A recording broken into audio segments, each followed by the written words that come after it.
While the world has witnessed a thriving economic partnership between China and the U.S. for decades, now, through the common efforts of China and the United States, the gate to friendly contact has finally been opened.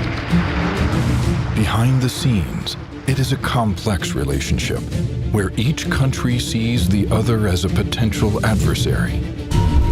In 2013, President Xi Jinping is intent on re-establishing China's dominance in the Pacific and is dismissive of American complaints of cyber espionage. So the U.S. fires a warning shot. Wanted by the FBI, 5 Chinese military officials who've allegedly spent years stealing trade secrets from some of the biggest companies in the U.S. For the first time, we are exposing the faces and names behind the keyboards in Shanghai used to steal from American businesses.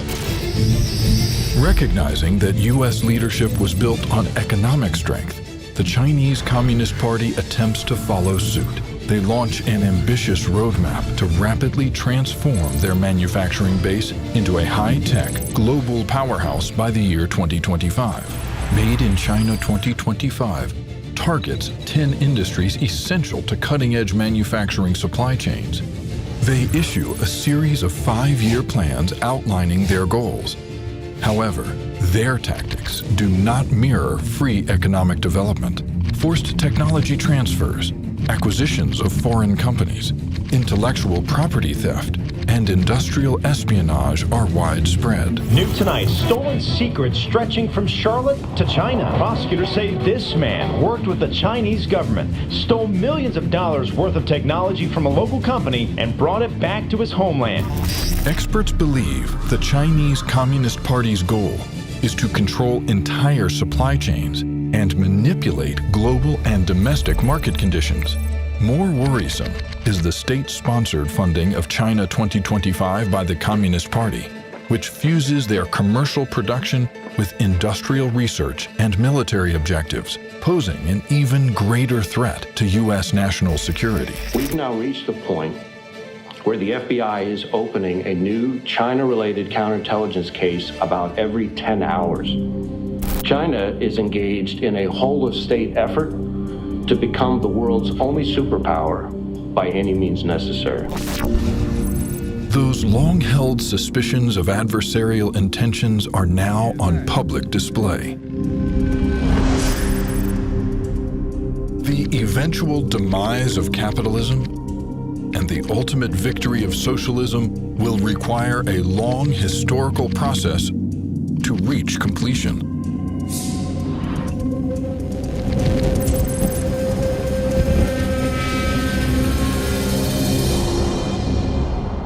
Think your company couldn't possibly be a target for Chinese espionage? Think again. Experts say it's a viable threat, and U.S. businesses of all sizes need to be on guard because, as you will see, everyone is at risk.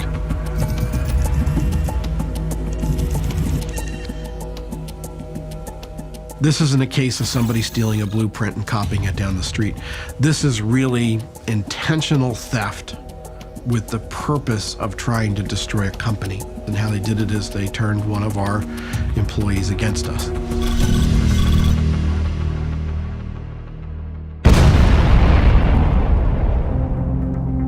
The trouble starts in 2010, when a turbine owned by Sinovel Wind Group explodes at a wind farm in northern China. Sinovel engages help from American Superconductor, or AMSC, a Boston-based company with a branch in Madison, Wisconsin. Sinovel had this problem with their wind energy grid, and the solution to that problem was made by American Superconductor. We're a key component supplier, so we supplied the hardware and the software that make the brain of the wind turbine go. We probably had done somewhere around $600 to $700 million of business already. We then signed another $500 million component supply contract with them. Under the new contract, AMSC will retrofit thousands of Sinovel's old turbines with new technology to help prevent further explosions, but it comes at a high price tag.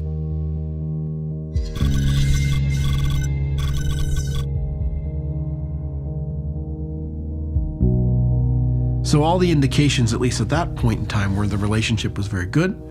There was a strong need for the services and products that we offered. And then it all really changed in the early months of 2011. Tired of paying out $400 million annually for AMSC's source code, Sinovel looks for a shortcut.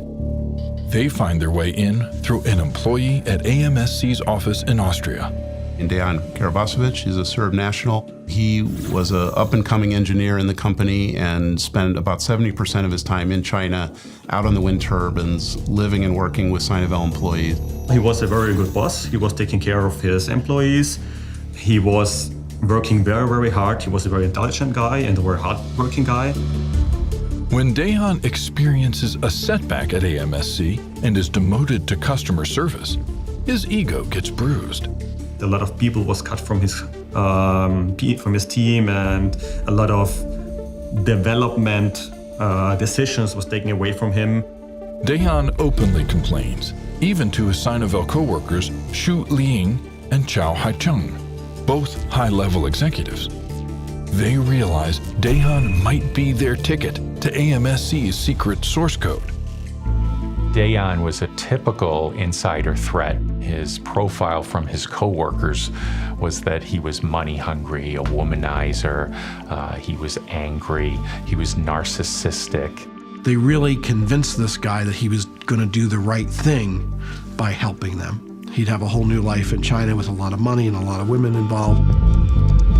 He downloaded source code from servers in Austria. That was part of the components that run the wind turbine control system.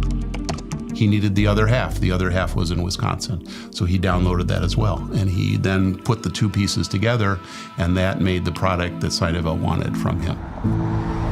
The following day, in early 2011, Dejan resigns from AMSC. A few days later, Sinovel drops a bombshell. Sinovel called AMSC and told them that they would no longer be customers of theirs. They had $120 million in parts sitting on the dock. They had $600 million in contracts in the pipeline with Sinovel, and all of those were immediately canceled. What happened to us wasn't only the abandonment of this one contract, but all of our business was now put in play. Wall Street thought we were going to go under. We had probably 16, 17 banks writing on us, covering us. That dried up very quickly, very fast. There was a huge drop in market capitalization for American Superconductor. They lost $1.4 billion in market cap and became from a $1.6 billion company to a $200 million company. At the time, we were almost 900 employees, and we got down to 300 within a year or so. Perplexed at Sinovel's behavior, AMSC begins an investigation. They discover that Sinovel no longer needs their control system software because they had stolen the source code, modified it, and was using it. It had to be an inside job. With some internal discussion with the core people in the company, it turned out quite fast that it's most likely Dejan who did that. AMSC alerts Austrian authorities of the theft, and Dejan confesses to police while his apartment is searched. In his apartment, which was very small, it really only was one room. We then found and took away the first data storage devices. This was a laptop, a hard drive, USB sticks, etc. We went ahead and seized these items. We found out that he had a $1.7 million contract with Sinovel, and we found Skype chats that clearly showed that he was working with Miss Su and Mr. Zhao in order to steal the source code and modify it for the purposes of Sinovel to work on their wind turbines in China. We then contacted the public prosecutor, and at that time the public prosecutor issued the arrest warrant for us to arrest Mr. Karabasevic.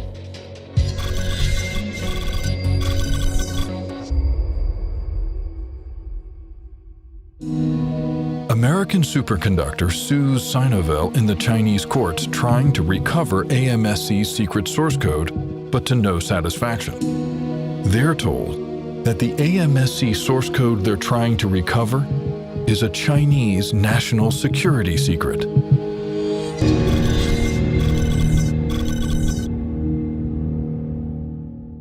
Sometime in late January of 2012, we learned that from the victim company that there was stolen software running on the wind turbines in Massachusetts, Sinovel wind turbines.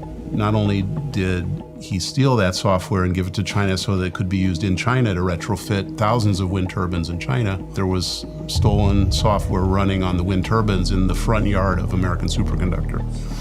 And so we decided that we were going to try and gather evidence on those wind turbines. Their goal is to make a digital forensic image of the software, which is stored at the top of the 364-foot turbine. This was the first time we'd ever searched wind turbines in the FBI. These are large mechanical structures. They have a lot of voltage and wattage going through them. They can be dangerous to operate in and around. We didn't have any special expertise or equipment, but we put a plan together. That's what the FBI does. We got an early indication that it was the stolen source code. It matched digitally what we knew Karol Bosevich downloaded and what he changed. He made some changes to the software to make it usable for the Chinese company. Not only did they steal it, but they have the gall to export it to the United States. And then they have the gall to export it to the Commonwealth of Massachusetts, which is where we're today. This is where our headquarters is, for a project that's funded by federal stimulus money, TARP money at the time. If I wrote the script, that is not how I would write it because I would not think it would be believable. In January 2018, Sinovel is found guilty of trade secret theft and wire fraud. Sinovel is the first Chinese corporation that's been convicted after a trial here in the United States. Given the resources of the FBI, we can go after these companies. We can hold them accountable for stealing the hard work of America's engineers and software writers. We can claw back and we can recover for the victim company. The Chinese can be beat.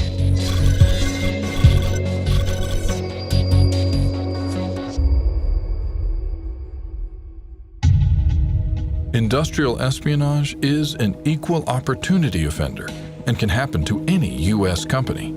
Large established entities with numerous subsidiaries to small mom-and-pop startups with a handful of employees, or, in this case, both.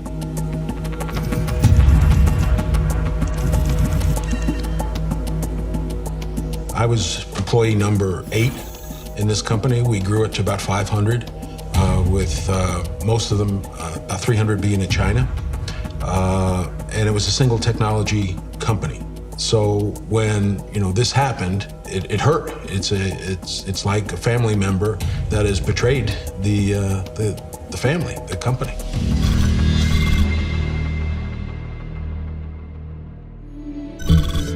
Dr. Jiwen Huang was born and raised in China, and after receiving his PhD in chemical engineering, he worked at several U.S. companies before landing a job at a small energy company in Charlotte, North Carolina.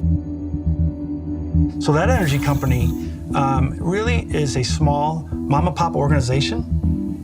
It has a proprietary technology, a niche in the energy sector that only 1 or 2 other companies in the United States really were able to do. And so they really had the market down in the United States, and they realized that they had 8 times the growth potential in China that they did here in the United States. So they said, let's start a joint venture in China. Jiwen was put in charge of that joint venture, not only as a chemical engineer, but really as a translator, as a lead person because of his Chinese descent, to lead that initiative for them. But when Dr. Huang disappears during a trip to China and is later caught lying about his activities, company executives grow suspicious. They do a Google search and find an article that startles them. The article talked about Jiwen Huang and a company that he initiated here in the United States, going into business with a chemical company in China with full support of the government of China, doing business in direct competition with the victim company here in Charlotte. Dr. Huang's new business focuses on the same catalyst technology as his employer and is even incorporated in the same state.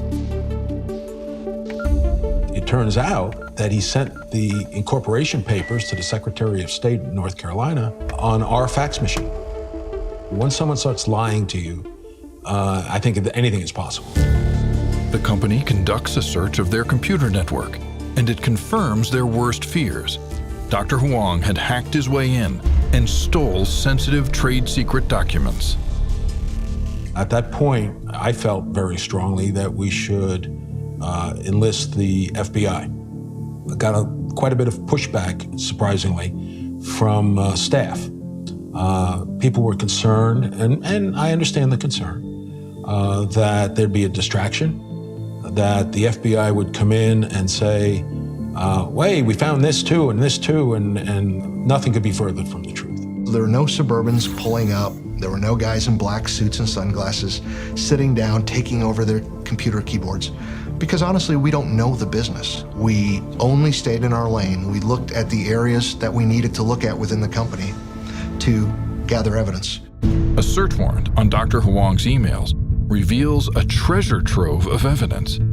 We saw that he was being funded by both the 100 and 1,000 talent programs out of China, a government-sponsored program which basically incentivizes theft of trade secrets and intellectual property out of the United States. He had been approached by a colleague at a Chinese national university. He was told that the Chinese government would pay him cash up front, that they would build him a research facility, and all he had to do was offer intellectual property from the West that was important to the Chinese government and in furtherance of their 5-year plan. With this license to steal, Dr. Huang hopes it will bring him closer to realizing his dream. He always wanted to be a businessman. He always wanted to run his own company, and he wanted to do it in China. It was his goal, his entire life in the United States, to return to China. Wading through the 6,000 emails, agents alarmingly discover sensitive documents dating back 10 years from Dr. Huang's previous employers, a U.S. government research facility and a large chemical company. They had no idea at all.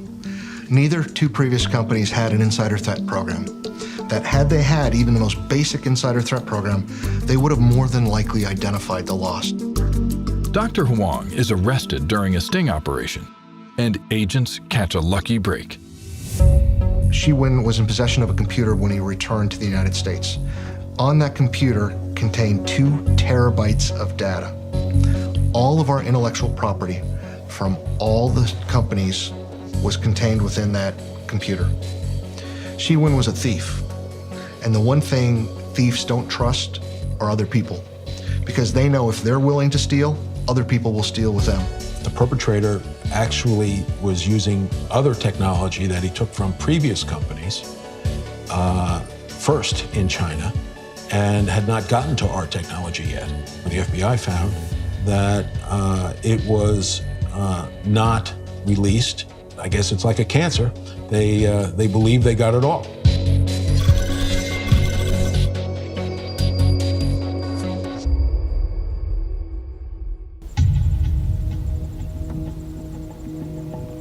The vital role agriculture innovations play in our national security is revealed during the most unlikely of investigations of the most brazen theft to date.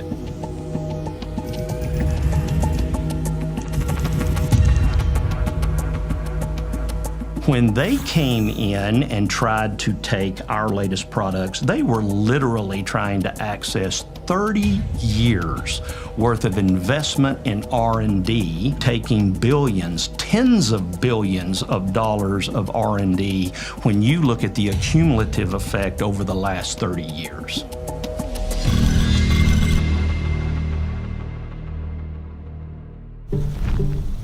In the spring of 2011, an unidentified Asian man is caught by a farmer digging in a grower's field outside Des Moines, Iowa.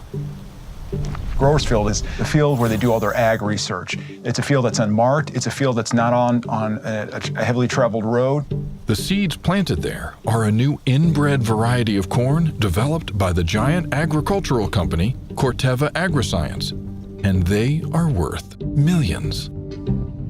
As the intruder flees, the farmer jots down his tag number and calls authorities. The FBI identifies the culprit as Dr. Mo Heilong of Boca Raton, Florida, who works for DBN Technology Group in China. DBN is the largest ag company in China. We found out that China had in their 5-year plan that it was a priority for them to grow in their corn industry, and particularly in the genetic modified corn industry. So what we're seeing here is potentially foreign agents of a foreign power. And soon, it's not just one grower's field under attack, but a second field used by the technology game changer, Bayer Crop Science. We learned that there was an individual identified with a foreign competitor who was in fact digging in areas where we had planted a very proprietary germplasm or seed for development of future products. This individual knew precisely where to go, knew precisely which parental lines to take, which ones were the most valuable. The FBI opens an investigation, and top on their list is Mo Heilong, who travels to the Midwest on a regular basis. The FBI puts a tail on him in hopes of catching him in the act. He was trying to map out these grower fields. It's very hard to find them, but if you have the technology and the science behind you to understand it, you can find them. We had surveillance going on, eyes in the sky and on the ground. We followed Mo everywhere he was going. During planting season in 2012, Mo travels to Iowa and illegally purchases the latest inbred corn seeds from Bayer and Corteva at several co-ops. These particular seeds, just to get one to market, takes on an average of 8 years of all the technology they put behind it. Most of these seeds take up to $100 million just to make one seed get to market. And this is what they were after. That there was an individual identified product is they could really circumvent as much as 30 years worth of R&D and bring their company up to speed very quickly. So there's a lot of value in this, and this is why corn is so important to not just the U.S., to the world. After purchasing the corn, the FBI tails Mo as he drives to Chicago, where he drops off several large packages at FedEx. The FBI intercepts the boxes. There was over 250 pounds of corn seed in each one of these boxes. Now we have to prove this is inbred seed, but we haven't had it tested yet because it takes a very long process to do the DNA testing. So Corteva said, how about this? How about you take pictures of these corn seeds, because these corn seeds have different colors. They said, take the pictures of the corn seeds, and then we'll get one of our products that's over 8 years old, we'll color code it to match it, and then you can switch this out. All the FBI has to do is swap it out, and no one will be the wiser. But the clock is ticking. They switched the corn seed out, put it in the box, sealed it back like it came out of the FedEx. We got on the plane and off to DBN in China where it went. While the corn seed is being DNA tested, Mo and his spy ring are regularly coming to Iowa on buying sprees. The FBI wires up their rental cars with audio surveillance. They got in the car and they started talking about how they're spies. They talked about how they're stealing intellectual property. They talked about all this stuff. And one guy's real fearful, and the other guy, what was great was he was trying to calm them down, saying, don't worry about it. They won't do anything to us. The Americans are too nice. I don't know if they think we're too nice now, but at that time they thought we were really nice. Dr. Mo Heilong is arrested for theft of trade secrets after DNA results confirm the corn he illegally purchased and intended to ship to China was indeed the specialized inbred corn. Mo pleaded guilty and received a 3-year prison sentence. There were 5 other indictments, including employees of Corteva and Bayer. The more that I worked with the FBI in this new environment, the more you begin to realize that this truly is an international threat that is growing in importance. It is going to be a part of what the corporate world is going to be in the future. The thing I tell everyone this, if China worked this hard to steal a corn seed, how hard would they work to steal what you produce?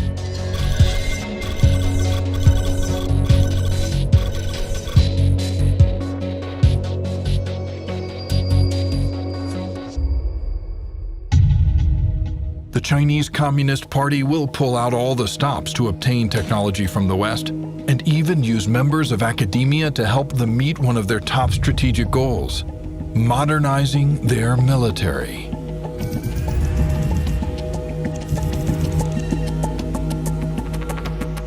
This is a really rare case where we can trace the economic espionage and theft of trade secrets all the way back from the Chinese government through many intermediaries to the subjects in the United States.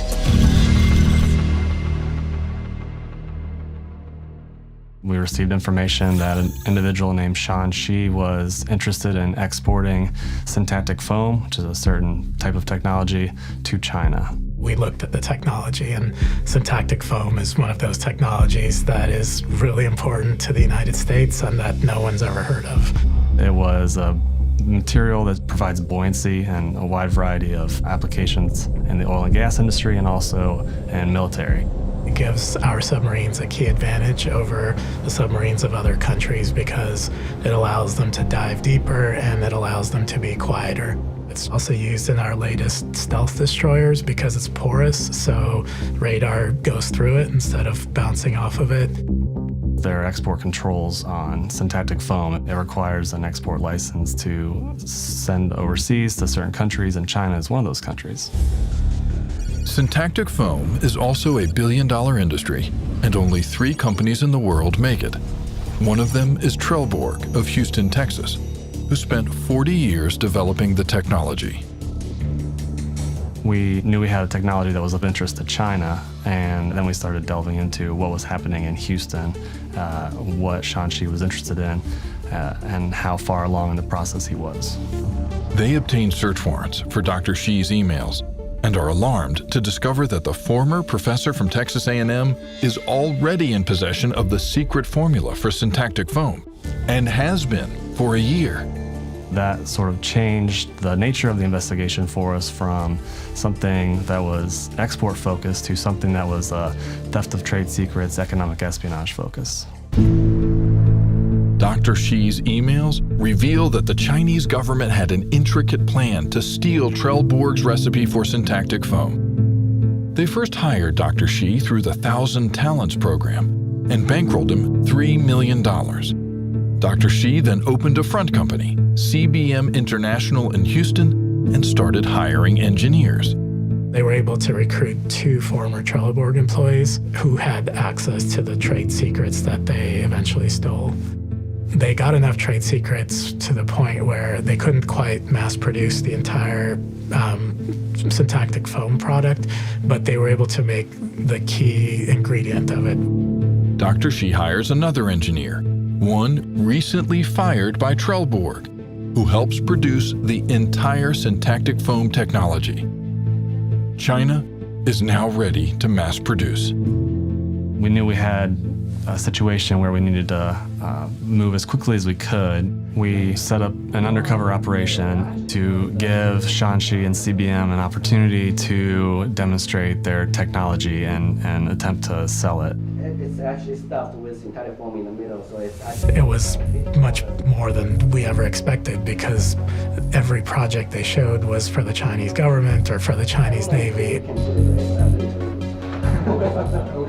Chinese military. And then in the middle of it, they kind of realized maybe we shouldn't be talking about this. So Shan Shi says, well, we try not to work with the government and the Chinese Navy, and we follow all U.S. laws. And then our undercover was like, wait, so you did all this for the Chinese Navy? And, then they were like super awkward and uncomfortable. And they were like, no, like, that's not what we meant. So and then 5 minutes later, they all got arrested. So it was a good undercover takedown. Yeah, I made a job. I made a mistake. Yeah. We stopped them from acquiring that extra technology where they could mass produce on a large scale. The Chinese government is like a giant company that's posing as a country, and they're fighting this economic war, and they're using all of the tools at a nation's disposal, and they're using all of these things to compete against U.S. companies, which are limited to traditional business tools, right, where all they can do is have a better product, and it's really difficult to compete against all of that.